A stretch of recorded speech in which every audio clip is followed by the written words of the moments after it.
Pues bienvenidos y bienvenidas a esta charla que tendremos ahora entre cuatro personas que hace poco decíamos, no nos conocemos personalmente, pero que habitualmente nos encontramos, nos leemos, nos seguimos y que, bueno, creo que va a ser muy interesante. Creo que a casi todo el mundo que va a participar le conocéis ya, pero por si acaso hago las presentaciones.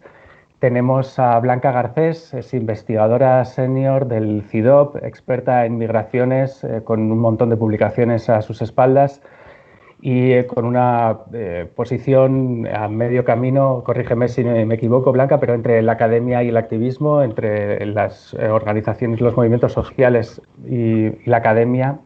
Tenemos también a Moja Gerehu, que es periodista, también tiene, como en realidad todas las participantes de esta charla, un pie en el activismo y otro en el ámbito profesional relacionado con el antirracismo, la libertad de movimiento, los derechos de las personas migrantes.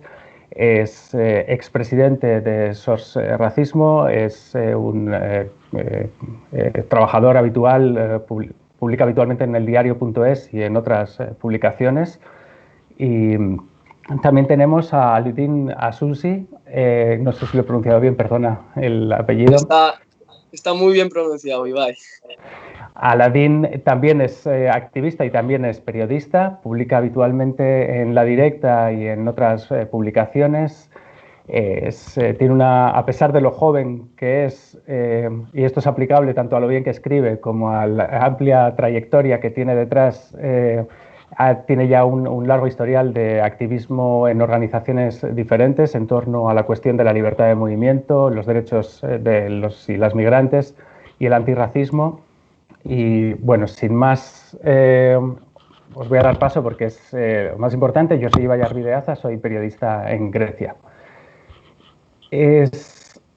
La primera cuestión que quería abordar o que os quería plantear es la situación actual de las personas migrantes en este contexto de la pandemia. ¿Cómo está afectando, creéis, a las personas con y sin papeles? ¿Cómo está profundizando en las diferencias entre quién es considerado ciudadano y quién no? ¿Cómo se está viviendo en los diferentes ámbitos? Podemos nombrar, pero son solo algunos ejemplos, que serían los trabajadores que están en la fruta, ¿no? A los que se ha permitido de alguna manera hacer excepciones cuando se ha visto que eran imprescindibles, a los jóvenes adolescentes migrantes sin referentes familiares que siguen teniendo la criminalización encima habitualmente y no ha cesado durante la pandemia, a las profesionales sanitarias sin papeles, a quienes no se ha permitido ejercer durante la pandemia, a los manteros que han demostrado una vez más que son capaces de organizarse para dar un servicio no solamente de supervivencia, sino de solidaridad con una sociedad que precisamente no es amable con ellos en la cotidianidad, etc. Te voy a invitar a empezar a ti, Aladín, si te parece. Vale, genial. Bueno, hablabas de los manteros y hemos visto, por ejemplo, en este estado de alarma, imágenes del barrio de Salamanca en Madrid, de supuestos patriotas españoles que en realidad yo creo que tan patriotas no son y son los mismos que criminalizan a los manteros, cuando los manteros del colectivo de migrantes han mostrado una solidaridad inmensa, ¿no? Estos días haciendo mascarillas, repartiendo alimentos. También está el tema, como dices, de los jóvenes migrantes. Incluso desde Marruecos se impulsó una campaña que se llamaba Dejad que se pudra la fruta, ¿vale? Que no ha tenido mucho revuelo mediático aquí en España, pero hubo esta campaña que literalmente invitaba a tanto a los jóvenes migrantes que ya están aquí como a las temporeras y temporeros que suelen ir, a no ir por las condiciones en las que estamos de crisis social y sanitaria y por toda esta serie de vulneración de derechos que estamos viendo años y años de estas personas que no están siendo consideradas. Por tanto, y ya acabo, en este contexto de pandemia, como dice el propio gobierno, es muy importante no dejar a nadie atrás. Pues si precisamente no queremos dejar a nadie atrás, las personas sin papeles están siendo excluidas, ¿no?, del sistema. Blanca, ¿qué nos puedes aportar? Bueno, en la misma línea. Yo diría que la situación de pandemia, más que producir efectos nuevos, lo que ha hecho es justamente reforzar, llevar al extremo tendencias y vulnerabilizaciones que ya existían previamente. Y entonces aquí lo que vemos claramente es una precarización y una vulnerabilización de las personas migradas y en concreto aquellas que están en situación irregular o en una situación administrativa precaria. ¿Por qué más precariedad y más vulnerabilización? Pues básicamente porque muchos de ellos y ellas han tenido que seguir saliendo para trabajar para aquellos que nos hemos quedado en casa, en sectores fundamentales como el sociosanitario, los cuidados, la agricultura, y al mismo tiempo a ellos nadie les ha asegurado nada. Han salido para asegurar nuestra supervivencia y que podamos todos seguir comiendo desde nuestras casas o cuidando de esos abuelos o gente mayor a quienes nosotros no podemos cuidar desde nuestro propio confinamiento, pero a la vez esto se les ha pedido sin asegurarles nada a cambio. Básicamente porque todos aquellos en situación irregular o en una situación administrativa precaria o sin contrato de trabajo, en caso de ponerse enfermos, a ellos nadie les asegura nada y se tienen que quedar en casa sin ninguna garantía. Entonces, como decía, aumenta esta precariedad, esta precarización de esas vidas, de sus vidas, y al mismo tiempo, para también combinarlo con un elemento positivo o en todo caso de oportunidad, al mismo tiempo la pandemia lo que ha hecho también es visibilizar justamente sus trabajos, sus presencias, visibilizar aquellos invisibles que han seguido trabajando de una manera u otra y que, como decía Ladín, necesitan ser no solo visibilizados por los medios de comunicación, sino reconocidos con permisos de residencia y trabajo para que estén incluidos y se les asegure finalmente sus derechos. Bueno, pues muchas gracias por la invitación y todo eso, ¿no? Lo protocolario que hay que decir siempre en la primera intervención. Bueno, yo creo que básicamente con esta crisis me hace como mucha gracia, ¿no?, ir pensando en lo que se leía al principio de esta crisis saldremos mejores y todo eso es como, ¿really? Porque la realidad que estamos viendo y que vamos a ver es todo lo contrario, ¿no? Que las desigualdades, las injusticias que ya existían de antes no solo se ven más, sino que se han elevado en todos los niveles mucho más, ¿no?, a la potencia.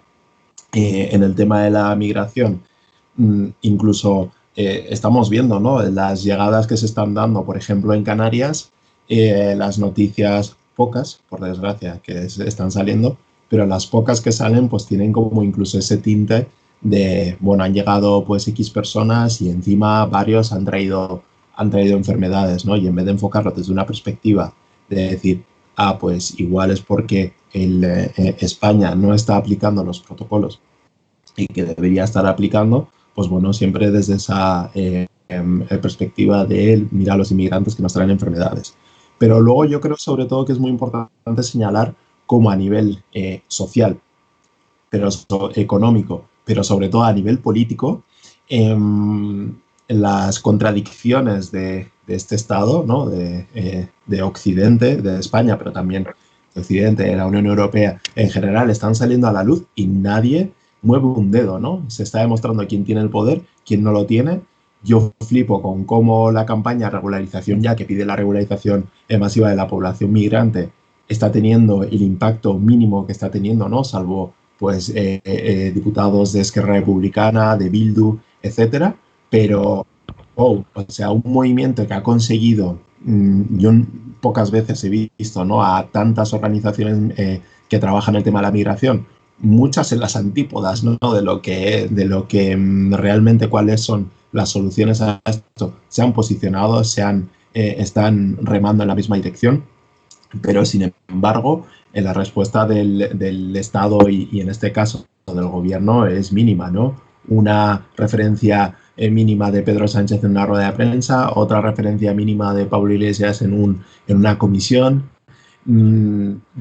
referencias cero por parte en cuanto a iniciativas, el ministro Planas diciendo, bueno, hacemos una regularización, pero es temporal, no os vayáis a pensar que esto es jauja, incluso debates diciendo que esto es otro, que esto es una cosa que no se puede hacer cuando es mentira. El propio gobierno de Zapatero llevó a cabo una regularización en su día. En fin, yo creo que sobre todo, más que visibilizar lo que yo creo que ya era visible, solo que no se quería mirar, sobre todo se está viendo la postura social, económica y sobre todo política ante la migración, ¿no? El mirar hacia otro lado y el dar por hecho que las cosas vienen dadas, saber que hay injusticias detrás de la fruta que nos comemos, detrás de las verduras que nos comemos, y aún así seguir adelante, ¿no? En este caso, a través del prisma de la pandemia, pero que realmente ya sabemos de dónde viene todo esto y desde cuándo se viene dando. Sí, yo tengo la sensación, no sé si la compartiréis, supongo que sí, porque en realidad es un poco una banalización, pero que no es que la pandemia haya aportado nada excesivamente nuevo en términos estrictos, no hay nuevas leyes, no hay nuevas interpretaciones, pero sí ha profundizado las injusticias que había anteriormente. Es decir, las fronteras no es que antes fueran precisamente espacios democráticos de garantía de derechos, pero la pandemia ha sido utilizada, por ejemplo, aquí en Grecia, para directamente eliminar el derecho de asilo o para convertir los campos de refugiados en campos cerrados, en campos de reclusión, para, en el caso del Estado español y en Italia, donde hay movilizaciones también de temporeros migrantes estos días, para profundizar la visión utilitarista de las migraciones, ¿no? de los migrantes como una fuerza de trabajo de usar y tirar, la utilización de la vinculación de, como lo comentabas, Moja, de migrantes o refugiados con enfermedades, que esto es algo que ya se hacía antes, pero que la extrema derecha está utilizando más si cabe. Y lo que en este sentido, ¿cómo creéis que va a ser que va a evolucionar la cuestión de la regularización? ¿Cómo va a afectar, por ejemplo, el hecho de tener un gobierno de izquierdas en el que a priori podría ser más favorable a una regularización y que, sin embargo, como comentaba Moja, no parece que se esté mojando precisamente, no se ha opuesto, pero no está tampoco acogiendo esta propuesta de manera muy, muy entusiasta, que digamos? ¿Cómo lo veis, Blanca y Aladín?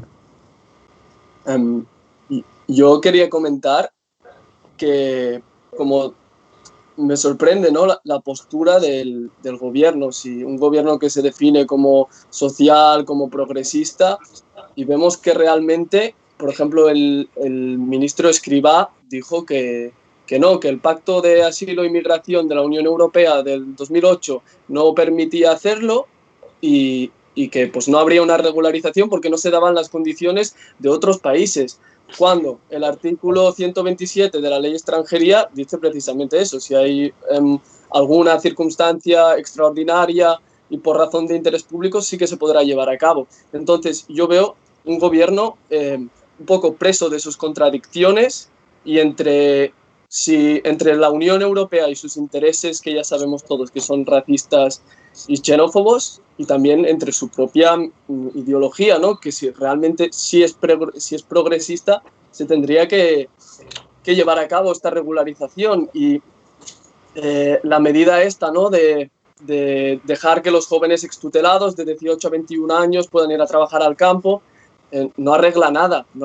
Es más, es una medida, primero, excluyente, porque hay muchos chavales que no cumplen con esas condiciones. De hecho, yo estuve entrevistando para un reportaje a 10 chavales de Tarrasa que viven en una fábrica abandonada y que quieren ir a trabajar y no pueden porque no tienen tramitados los papeles y los rangos de edad no los cumplen. Y claro, esa medida además es súper utilitarista, porque a la que dejo de necesitar a los inmigrantes, pues ya está, me los ventilo. Y es así de triste porque parece que los derechos humanos no se tienen en cuenta. Sí, volviendo un poco o enlazando tu pregunta con la anterior, ¿no? Los efectos de la pandemia, yo diría que una pandemia lo que pone en evidencia es la necesidad más que nunca de una regularización. Y podría dar tres motivos. El primer motivo es el utilitarista, que es el que se utiliza normalmente y el que está detrás de la regularización en Italia, básicamente regularizar aquellos perfiles en aquellos sectores que son prioritarios en este contexto de pandemia, básicamente agricultura y trabajo doméstico, como es el caso de Italia, porque los necesitamos y ya que los necesitamos que estén regularizados y estén trabajando en condiciones iguales al resto de trabajadores. Esa es la razón, el argumento que se ha utilizado normalmente, pero hay dos más que son igual o más importantes. El segundo argumento es el sociosanitario. Necesitamos asegurar condiciones de trabajo y de vida que cumplan las condiciones de higiene y de salubridad y de vida necesarias como para asegurar las condiciones mínimas para garantizar una salud pública. Eso quiere decir condiciones laborales, no puede ser que tengamos gente, independientemente de si tienen papeles o no, trabajando hacinados en los campos o durmiendo hacinados en hangares habilitados de cualquier manera o incluso en la calle. Y luego, la segunda cuestión, no puede ser que tengamos personas sin acceso a la sanidad pública. Pero no solo porque debemos asegurarles los derechos a ellos, sino porque debemos asegurar las condiciones de todos. Y yo aquí creo que es ahí donde se abre la oportunidad o una ventana de oportunidad en el contexto de pandemia, que es justamente darnos cuenta que los derechos de esos otros, a quienes a veces vemos como otros, no es solo una cuestión de derechos de todos, que también, y esa es fundamental, sino que de la seguridad de todos o de los derechos de ellos depende la seguridad de todos. Con lo cual, este argumento es fundamental y esto nos lleva a condiciones laborales que cumplan las normativas y acceso a la sanidad en igualdad de condiciones. Y eso nos lleva, como segundo argumento, a la regularización. Y luego, el tercer motivo es que para llevar a cabo cualquier política social necesitamos incluir al conjunto de la población. No podemos llevar a cabo políticas sociales en un contexto ya no de pandemia, sino de post-pandemia, sin incluir al conjunto. Básicamente porque abrazar al conjunto de la población es la condición para administrar, tasar, predecir. Y eso es la base para la gobernabilidad y para cualquier política social que funcione. Dados estos tres argumentos, el utilitarista, el sociosanitario y el gubernamental, y aquí lo que estoy haciendo es dándoles argumentos más allá del argumento fundamental, que sería el de los derechos humanos, la pregunta es ¿por qué no están dispuestos a hacer esta regularización que hizo no solo el PSOE en el 2005, sino el PP en los primeros años de los 2000? ¿Por qué ahora no? Y esa es la segunda cuestión. Yo diría que ahora no básicamente porque tienen miedo. Tienen miedo a la politización, tienen miedo a un norte de Europa que puede de nuevo criticar ese sur de Europa más permisivo, pero más allá de esto, sobre todo tienen miedo a la oposición interna, tienen miedo a un Vox dentro del Congreso de los Diputados, tienen miedo a un PP que se ha ido yendo a la extrema derecha. No que no lo estuviera antes, pero en temas de inmigración sí que era un tema hasta hace bien poco, relativamente poco polarizado o politizado en relación a otros países europeos. Y eso nos lleva a la paradoja que, a pesar de tener todos los argumentos, y seguro que el ministro Escrivá estaría de acuerdo conmigo, porque le he dado sus argumentos, a pesar de ello no están dispuestos a una regularización. Y eso, para mí, es uno de los ejemplos de lo que llamo políticas simbólicas, cómo las políticas o las no políticas no responden a esas necesidades más o menos objetivas después de un análisis más o menos detallado de la situación, sino a la politización de aquello que creemos que nuestros futuros votantes pueden pensar. Estamos haciendo política pensando en esos deseos de los votantes y no en estos factores fundamentales, básicos para cualquier política pública. Moja, te veo asentir. Sí, no, o sea, estoy de acuerdo con lo que dice la compañera, con lo que dice Blanca.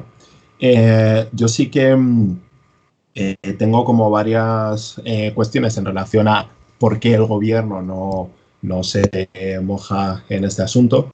Una de ellas, evidentemente, es ese contexto político en el que estamos, ¿no? En el cual cualquier elemento relacionado con el tema de la migración, pues con unas derechas que están como están, ¿no? Hiperventiladas al nivel al que están ahora, pues bueno, pues puede llevar eso a una polarización brutal.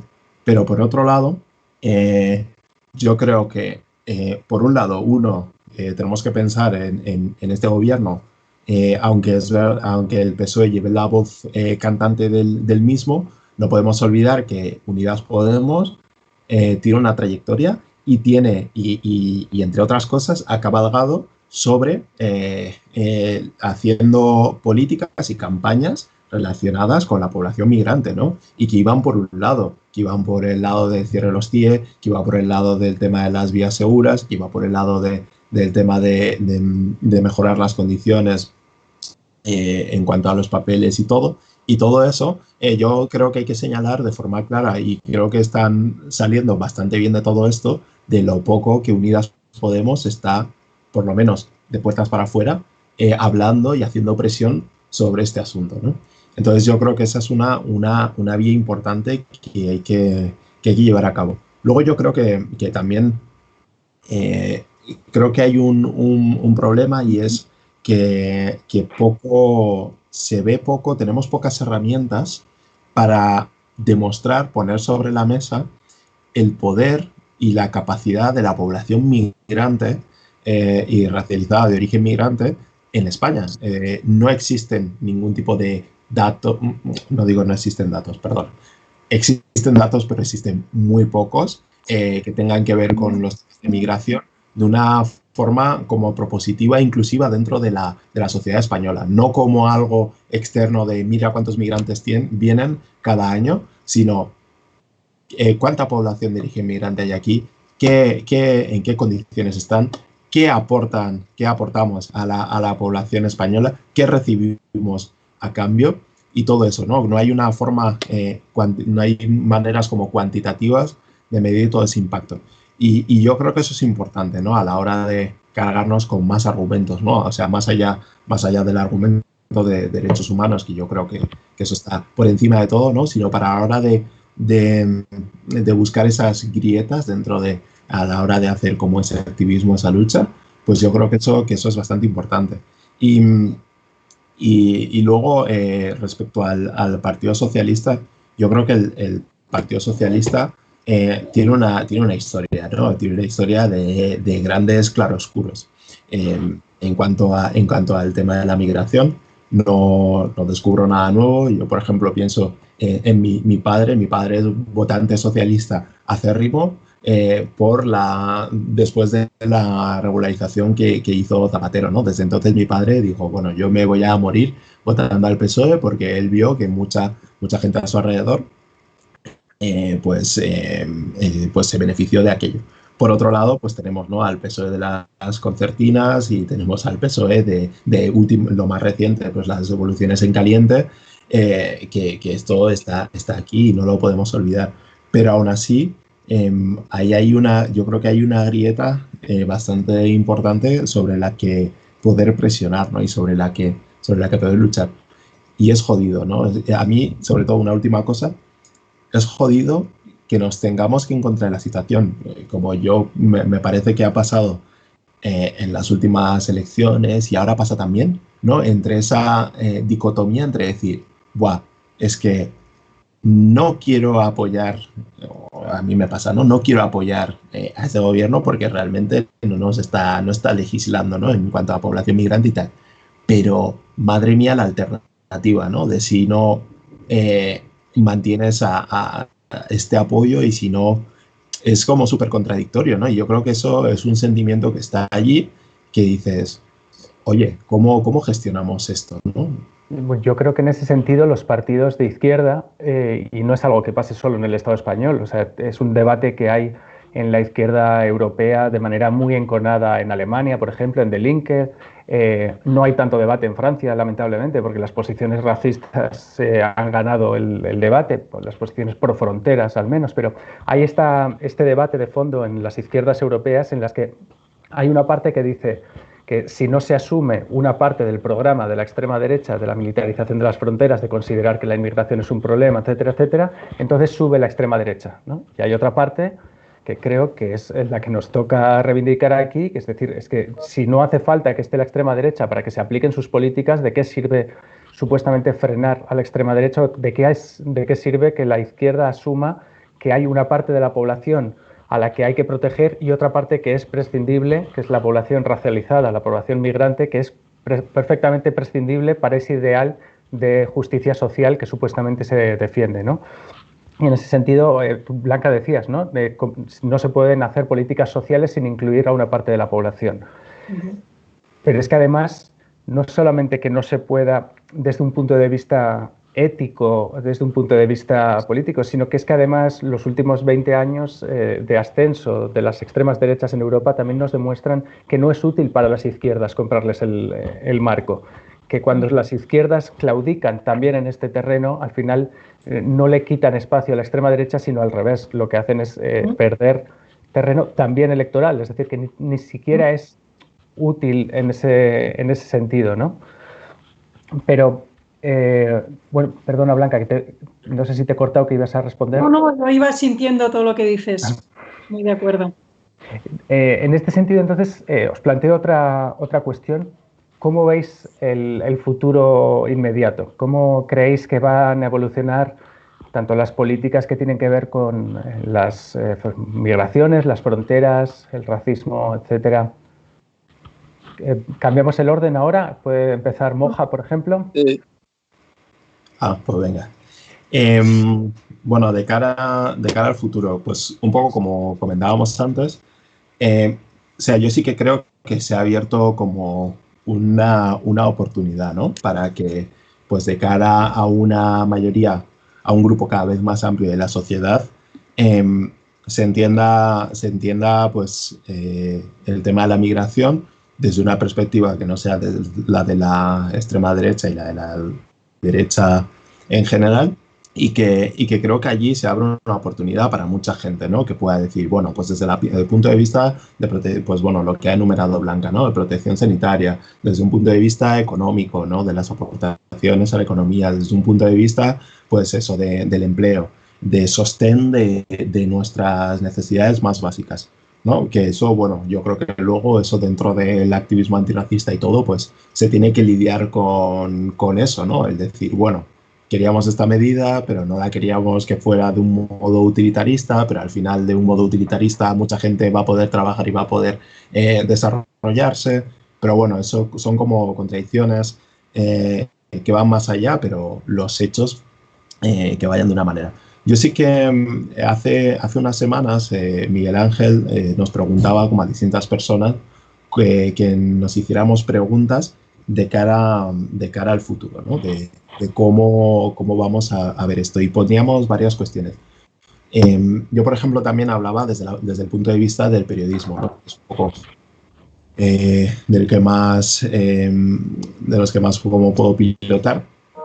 Parecía como muy interesante cómo este movimiento pues, ha ahondado un poco en lo que ya veíamos, las dinámicas que ya veíamos desde antes, ¿no? Por un lado, las historias de míralos, jodido, ¿no? Es jodido míralos estos inmigrantes que están en la mierda, pero aún así hacen todo esto por la sociedad. ¿Cómo le podemos dar la vuelta a eso para que eso termine en esto se puede garantizar otorgando derechos, ¿no? No solo haciendo un reportaje y tal, sino aplicando más contexto. Viendo por otro lado, ¿no? Pues esa perspectiva a la hora de contar, pues yo incluso lo veo como últimamente, ¿no? A la hora de cuando se informa sobre África, el coronavirus en África, a veces como siento como como si la gente estuviera deseando, ¿no? Que hubiera como un brote gordo en África, ¿no? Como bueno, mira cómo está evolucionando la pandemia en África, vas a ver, ahí sí que va a estar como jodido. Es como, sí, ya lo sabemos, pero plantéate por qué, si la pandemia se expande mucho en África, ¿por qué va a estar jodido, ¿no? ¿Qué es lo que ha hecho que la situación esté así? Y plantéate también por qué tú, para consolarte, tienes que decir, bueno, que el sitio de las enfermedades oficial, que es como África, qué cosa, que no están tan jodidos como nosotros, que somos la Dalí de la salud y todo, ¿no? Yo creo que darle una vuelta a eso. Y en cuanto a la parte más económica y social, creo que ahora el movimiento antirracista tiene que aprovechar la que espero que sea una ola de lucha por los servicios públicos. Creo que, en mi opinión, creo que luchar por esos servicios públicos es una forma de garantizar que las personas migrantes estemos presentes, ¿no? Si hacemos ver a la sociedad que una mayor protección, en este caso a nivel sanitario, pero creo que también a nivel de renta mínima, etcétera, estar en esa posición, hacer que esas luchas estén también las luchas migrantes, ¿no? Y enmendar errores del pasado, pero también poner en ese discurso que a la hora de recibir esos servicios públicos, que esos impuestos que estamos pagando, ¿no? Y que tanto que se echa en cara a las personas migrantes, racializadas, etcétera, que vosotros con nuestros impuestos, etcétera, etcétera, no. Esos servicios públicos que estamos pagando con nuestros impuestos, como sea la sanidad, pero como también es la policía y etcétera, que no haya, que esa devolución de esos servicios no sea racista, ¿no? Como ocurre constantemente con la policía, pero como también hemos visto con la sanidad, etcétera, ¿no? Con exclusión sanitaria, etcétera. No, poner eso en el centro, ¿no? Es un derecho humano, pero es que también a través de la parte económica también es un derecho, y lo que no puede ser es que eso tenga un retorno o no tenga un retorno o tenga un retorno racista, ¿no? Entonces yo creo que hay que aprovechar esas oportunidades. La que espero que sea una lucha por los servicios públicos, allí el tema de migración tiene que estar muy presente. En el tema periodístico, yo espero que esta pandemia ponga ayude a poner más el foco, ¿no? Como se ha estado poniendo desde una mejor perspectiva a las historias de las personas migrantes, racializadas, a ese día a día y a ese aporte en la sociedad española.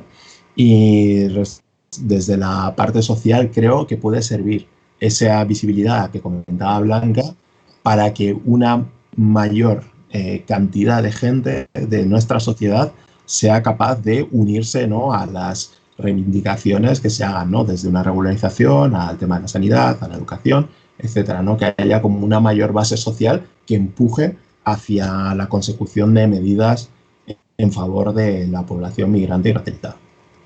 Un pequeño apunte a la cuestión que comentabas de África y de cómo se está tratando desde los medios, y no solo desde los medios de comunicación, la expansión de la pandemia en el continente. Hubo un manifiesto hace un mes de 50 intelectuales africanos y africanas que hablaba precisamente del afropesimismo y criticaba a la OMS, a la propia Organización Mundial de la Salud, que había hecho la previsión de 10 millones de muertos en África, y lo que venía a decir es, por un lado, esa previsión obvia en las de sur que hacen que estemos en la situación en la que estemos, pero también, sobre todo, lo que está es quitando agencia, está privando de agencia a la población africana, que tiene muchísima más experiencia que las poblaciones de otros lugares respecto a epidemias y respecto a pandemias, que ha aprendido de la experiencia del ébola, que ha aprendido de la experiencia del VIH, de la tuberculosis, de otras epidemias que han sido importantísimas en diferentes países africanos, y que no solamente les predispone a morir más, sino a saber cómo se maneja en una situación, además, que cuenta con otro factor desfavorable, y es que las medidas, el distanciamiento social, etcétera, están pensadas para sociedades urbanas del norte, no están pensadas para sociedades en las que el trabajo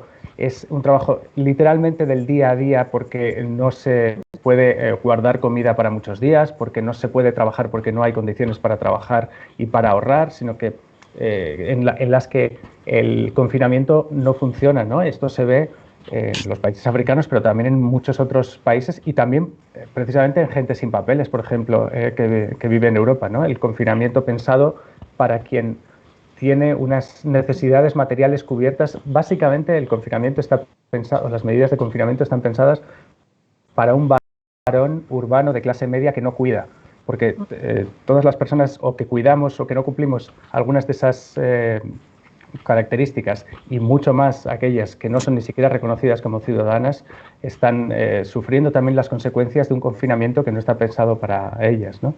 Y relacionado con esto que comentabas de las reivindicaciones del movimiento antirracista, Moja, os quería plantear a ti y a Aladín en especial, yo, bueno, iba a decir tengo la sensación, no es una sensación, es una realidad que es muy fácil de constatar. Hace 20 años el activismo antifronteras o el activismo respecto a las migraciones era básicamente un activismo blanco que se solidarizaba con algunos procesos de autoorganización que había, pero básicamente era un activismo blanco.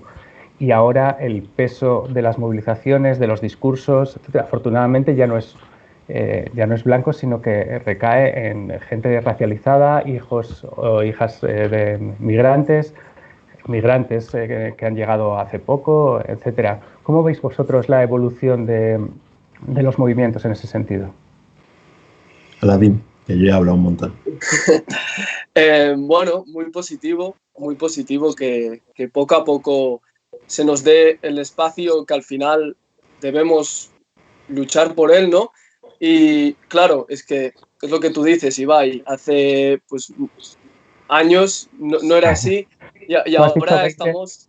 Perdón, no has dicho 20 porque tú no habías nacido. Claro, es que estamos obviando que yo soy muy joven, ¿no? Pero sí que es verdad que al formarme como en el antirracismo y tal, pues revisas hemeroteca, revisas luchas pasadas y sí que estoy constatando este cambio. De hecho, se ve el cambio también en el hecho de que, por ejemplo, Moja y yo y mucha gente más de origen migrante esté en los medios de comunicación. Esto es un gran cambio, un gran avance, ¿no? De que nosotros mismos seamos quien trasladamos las historias que vivimos y dar voz a nuestros propios hermanos y hermanas. Este cambio era muy, muy necesario y, bueno, desde aquí a todas estas personas migrantes, racializadas, que tienen la necesidad de luchar por los derechos que se nos llevan vulnerando, animarlas a luchar por ellos, a formarse en antirracismo, a participar de asambleas, y porque es triste, pero nadie nos regala nada si no luchamos por ello. Sí, y una cosa más, a mí me parece bastante importante.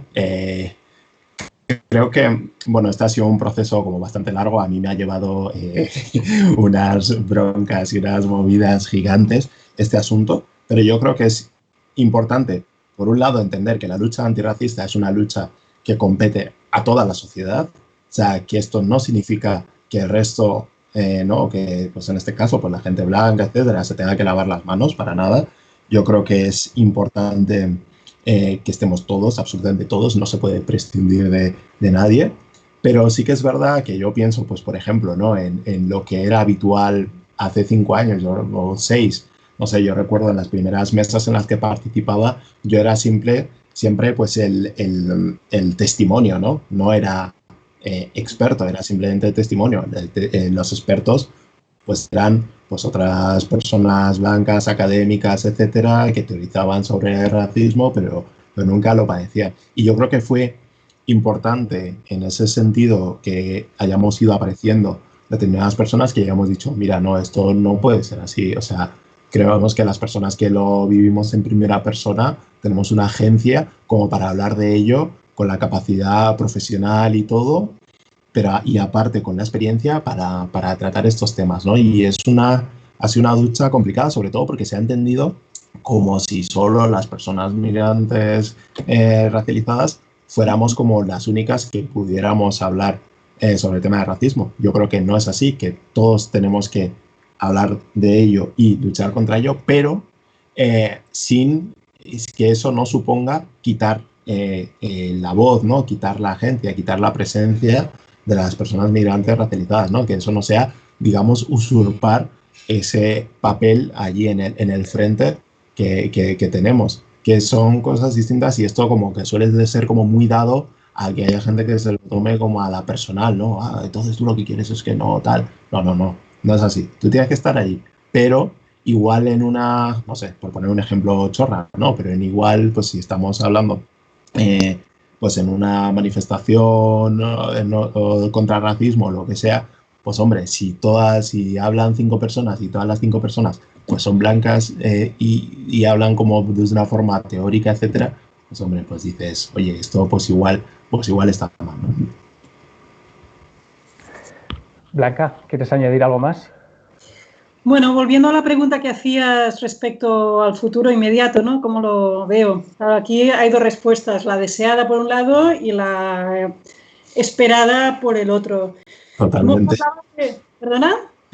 No, que digo que totalmente. Ha ido saltando de una a otra. De hecho, él hablaba de oportunidades. Yo diría que sí, yo veo oportunidades para algunos, para esos que pueden llegar a ser regularizados, para esas profesiones que se van a visibilizar, se van a reconocer, y a lo mejor, por ejemplo, podemos esperar más financiación para los sistemas sanitarios públicos, podríamos esperar, pero al mismo tiempo yo veo, como decías tú, Ibai, que se van al mismo tiempo a profundizar injusticias, procesos de exclusión en la frontera y más allá de la frontera, más exclusión, más precariedad, más vulnerabilidad para el resto, para aquellos que no sean visibilizados y reconocidos en este proceso. Además, en el contexto español, yo veo difícil una regularización al estilo de Italia, a pesar de que, como habéis visto, la regularización italiana ya es limitada de por sí y con un argumento muy utilitarista, pero lo veo difícil en el contexto español. Pero sí pienso que a medida que se vaya visibilizando y haciendo evidente la dificultad de cubrir ciertas demandas, sobre todo en el sector agrícola, sí pienso que va a haber determinadas formas de regularización encubierta, ya sean determinados sectores, determinados grupos y luego lo que sería el proceso de regularización individual vía arraigo. Veo además más politización, más polarización, más políticas simbólicas, en el sentido que decía antes, ¿no? Esas políticas que no responden a determinadas realidades y a determinados problemas, sino básicamente a los deseos o posibles deseos de esos posibles votantes del futuro. Y veo más malestares, crecientes malestares, que ya estamos viendo en estos meses, que ya veíamos antes, pero que van a ir creciendo. Y estos malestares yo diría que no solo tienen que ver con una creciente xenofobia y racismo, que también, fruto también de este contexto, sino yo creo que también tienen que ver con esas políticas simbólicas que no están abordando determinados problemas. Y ahí, por ejemplo, podríamos hablar de los menores extranjeros no acompañados o de los jóvenes extutelados, ciertas tensiones alrededor o en determinados contextos muy concretos, determinados barrios o determinados municipios, no solo tienen que ver con esos procesos crecientes o ese racismo y xenofobia creciente, que también, sino también con una exclusión muy fuerte que no estamos abordando desde las administraciones públicas.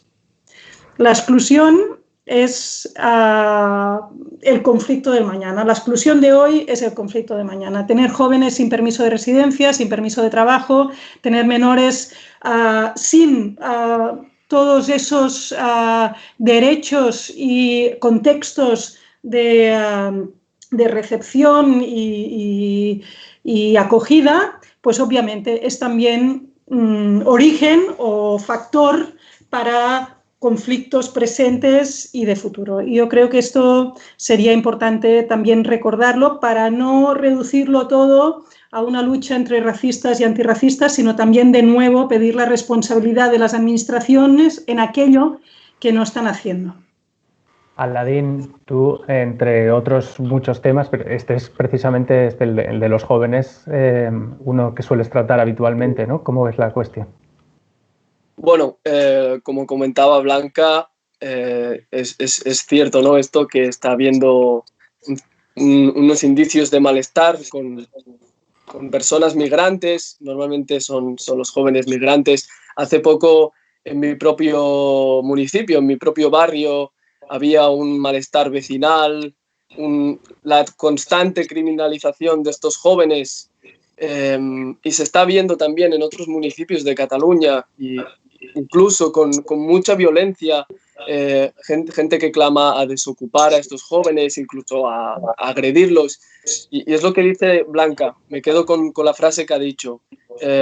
La exclusión al final es lo que acaba provocando todo lo demás. Si las instituciones no intentan dar soluciones para estos chicos, al final, ¿qué vas a hacer sin trabajo? ¿Qué vas a hacer es que no puedes hacer nada sin trabajo, sin papeles, no puedes estudiar, no puedes tramitar nada, estás todo el día pendiente de ir al consulado, de volver, y eres un joven de mi edad, ¿no? Por ejemplo, pongamos, todo eso es que te supera.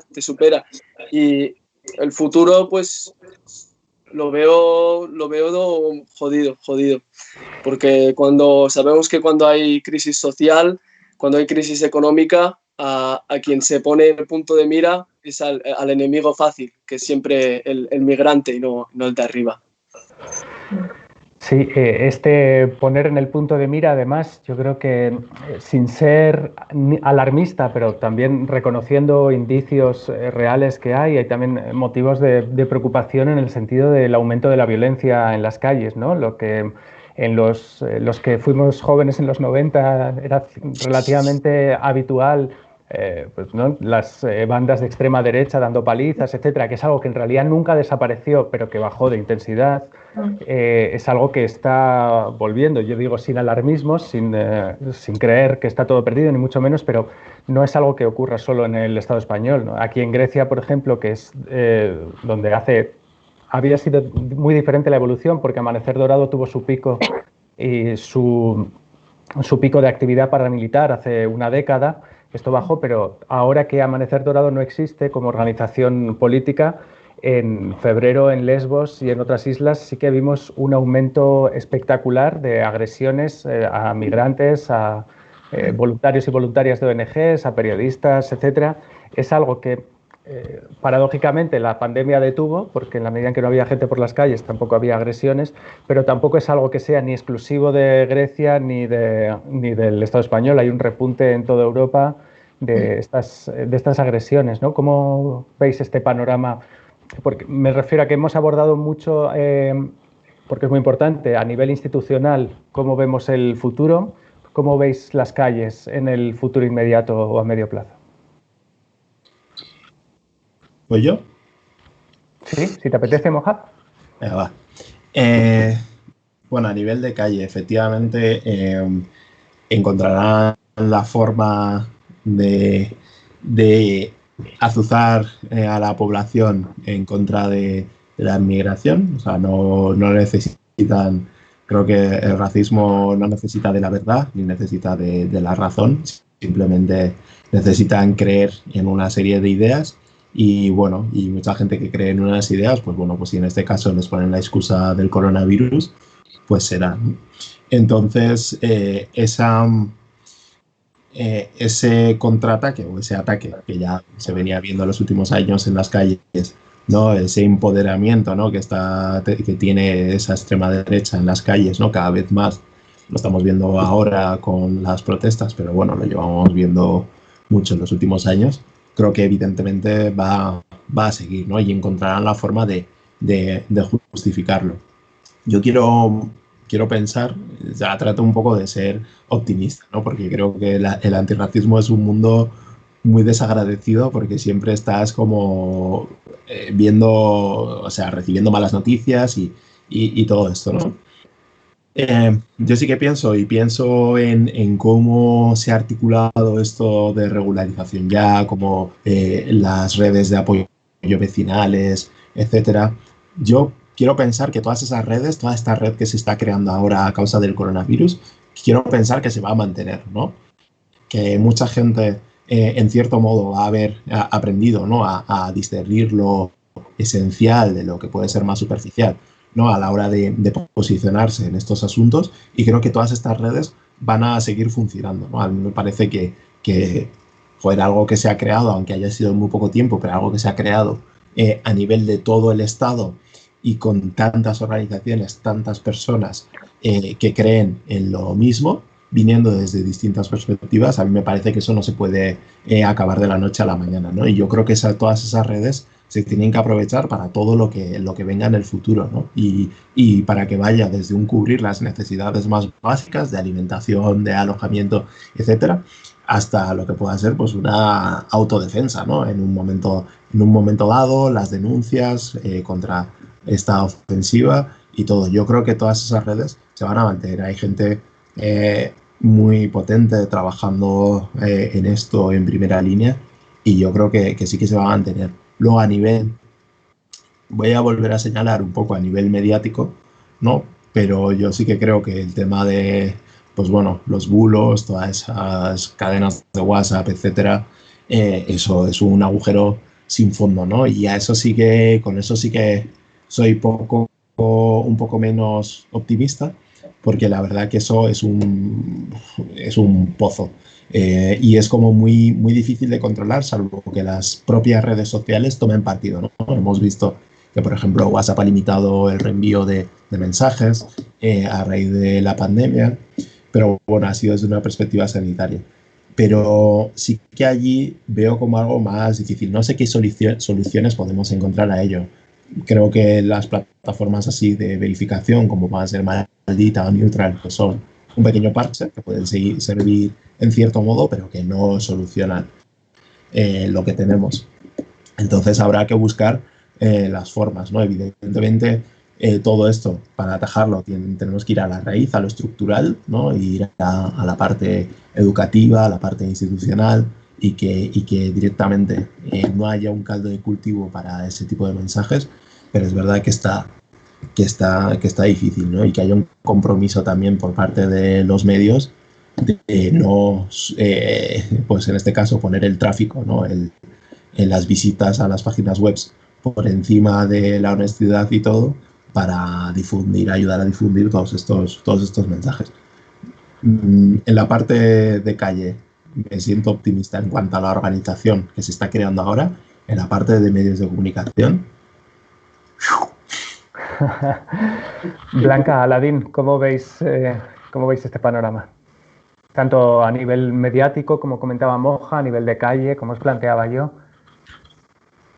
Aladín, ¿quieres empezar tú o seguir tú? Vale, genial. A nivel calle me da realmente respeto, ¿no? Porque este año, por ejemplo, hemos visto solo este año un ataque a un centro de menores en Masnou y un ataque un atentado, las cosas por su nombre, en Hortaleza. O sea, y no sabemos nada de eso. Yo creo que es que te ofende tanto porque sale tan barato ser racista, tiran una granada a un centro de menores y mira, olvido mediático y al pozo y ya está, y no se habla más, nadie sabe nada.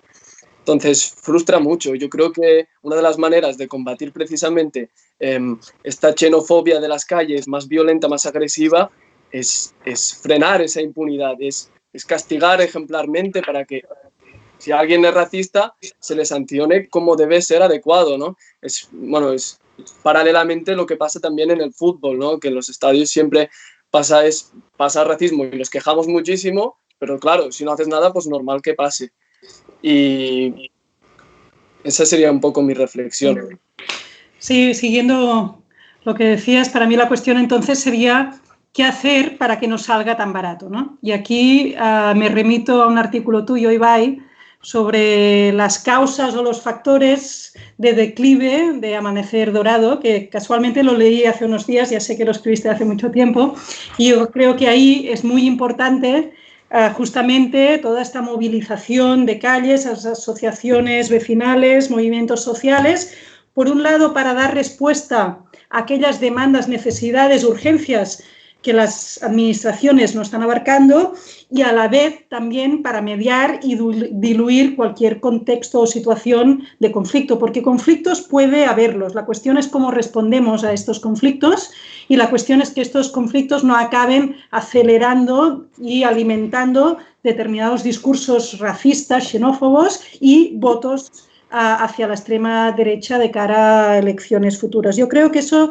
es fundamental, justamente el papel de los movimientos vecinales, asociaciones, movimientos sociales, porque sabemos, y esto lo hemos estudiado desde la investigación más académica, que esos barrios, esos municipios donde esos movimientos están más articulados son los que tienen más capacidad para dar respuesta a situaciones de tensión o de conflicto o a situaciones de crisis socioeconómica. Ahora bien, dicho esto, estos movimientos, estas asociaciones, estas organizaciones vecinales no tienen que dar respuesta a aquello que es obligación del Estado. Es decir, los derechos, ya sea de acceso a la sanidad pública, de escolarización, laborales, todo esto debería estar garantizado por parte del Estado. Con lo cual, una cosa no va con la otra. El problema sería si estos movimientos acaban sustituyendo al Estado ahí donde el Estado no solo no llega, sino ya directamente se ha retirado. Y para terminar, yo diría, no sé si estamos terminando, pero para terminar lo que quería decir, es muy importante las narrativas. Tú, Ibai, decías antes, ¿no?, de que se está comprando el marco de análisis de la derecha y la extrema derecha en temas de inmigración. Yo diría que las izquierdas en general en Europa o han enmudecido respecto al tema de la inmigración o efectivamente, como decías, han acabado comprando sus argumentos, ya sea explícitamente o implícitamente callando. Y eso es fundamental. Aquí yo creo que hay una lucha importantísima de construir narrativas que no se reduzcan a reaccionar a aquello que está diciendo la extrema derecha, porque si solo reaccionamos y solo decimos que sí, ya lo hemos perdido todo. Y ahí, obviamente, los medios tienen un papel fundamental, pero también los movimientos sociales, activistas y las fuerzas políticas en un sentido amplio en general. Esto es fundamental porque yo creo que ahí es donde nos estamos jugando el futuro más inmediato. Sí, como decía antes Moja, el antirracismo no suele dar muchas alegrías y es verdad que en este sentido el panorama yo creo que no invita al optimismo, pero también es verdad que hace muy poco tiempo, como comentaba Aladín, no había gente como el propio Aladín, como Moja, publicando regularmente, más que siendo entrevistados como testimonio, como dice Moja, ¿no?, que pasaba. Quiero decir, también hay algo, por ser optimista, y es que por mucha cerrazón y por mucha fuerza que tengan las fuerzas explícita o implícitamente racistas, hay un hecho que es cierto, es que las migraciones siguen con o sin vías legales. La gente va a seguir moviéndose, la gente va a seguir relacionándose, es decir, esto es imparable. Lo que nos estamos jugando no es que haya más o menos inmigración, y esto es algo que también la izquierda tendría que entender a la hora de plantear este debate.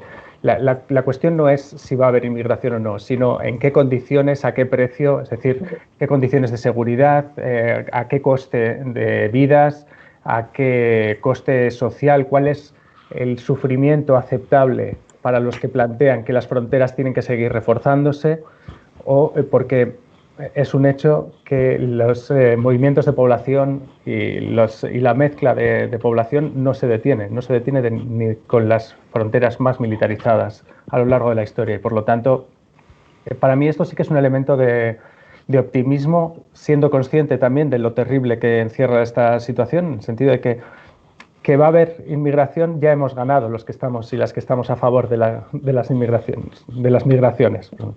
Porque no es discutible que vaya a seguir habiendo. Lo que tenemos que pelear ahora es porque se den de una manera civilizada, de una manera legal, de una manera segura, de una manera razonable, ¿no?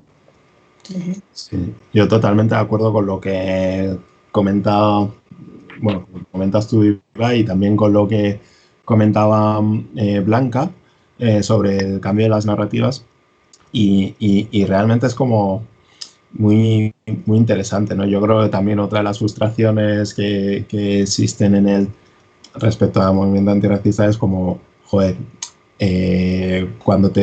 un ejemplo muy, muy clásico. Cada vez muchas veces, sobre todo en los inicios, cuando Vox tuvo sus 12 diputados en Andalucía y digamos que empezó a crecer en importancia, que en aquella época más que nunca era cuando ponían mensajes contra la migración. Respecto a los medios, pues era impresionante, ¿no? Era propuesta de Vox sobre migración y entonces venían a Sorracismo o a quien sea para decir, oye, ¿qué pensáis de esta tal? Y claro, o sea, solo participábamos en eso, ¿no? O sea, no había como un espacio pues para que fuera al revés, ¿no? Digamos, de que fuéramos nosotros los que hiciéramos una propuesta o un partido de izquierdas, etcétera, y que fueran, digamos, los de uso de derechas quienes reaccionaran a eso. Y es verdad que eso es súper importante, ¿no? Yo creo que tenemos que ser más concretos algunas veces en el tema de las medidas. Creo que, por ejemplo, con esto de la regularización es algo bastante concreto, pero hay otras cosas en las que siento que hay mucha abstracción, que son como cosas como muy grandes y creo que tal vez apuntando directamente, pues por ejemplo, pues mira, se necesita que este trámite del padrón, que en vez de que dure 6 meses, dure un mes y cosas así. Aunque al final, en el fondo, estemos pues, proponiendo pues, la desmantelación total de la ley de extranjería, pero sí que hay veces que creo que hacerlo pues, en propuestas puede servir mucho, ¿no? Puede servir mucho más y puede ser más estratégico, aunque en el fondo pues el planteamiento sea ese. Es curioso y yo creo que hay que hacer un esfuerzo como de imaginación, ¿no? Como de creatividad, de decir, vale, ¿cómo planteamos esta estrategia? ¿Cómo planteamos si queremos conseguir esto? ¿Cómo lo planteamos? ¿Qué estrategia diseñamos?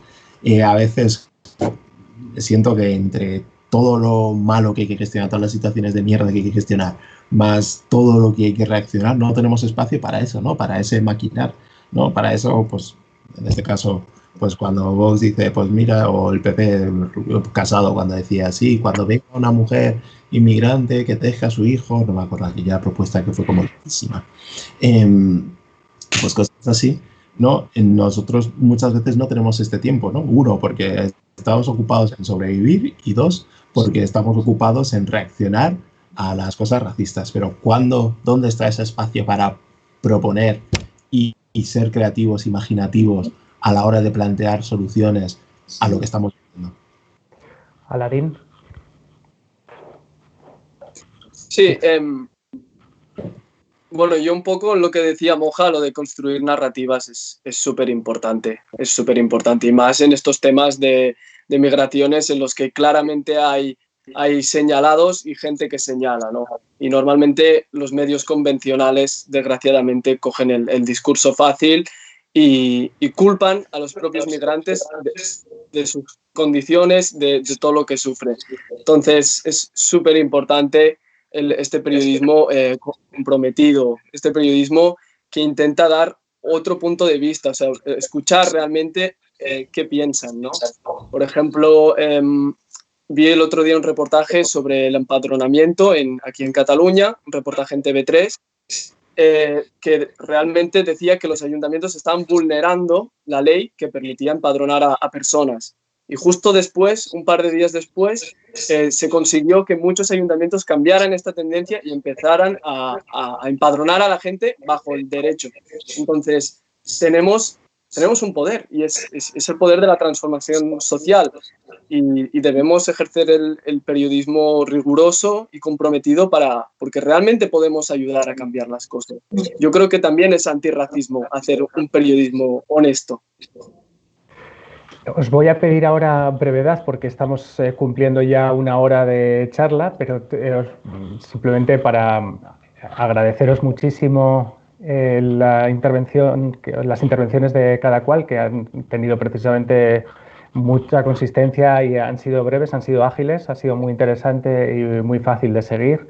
Y para invitaros a cerrar con una última intervención cada una de vosotras esta charla. Empezamos por Blanca ahora. Bueno, yo lo cerraría con dos frases que en el fondo ya he dicho.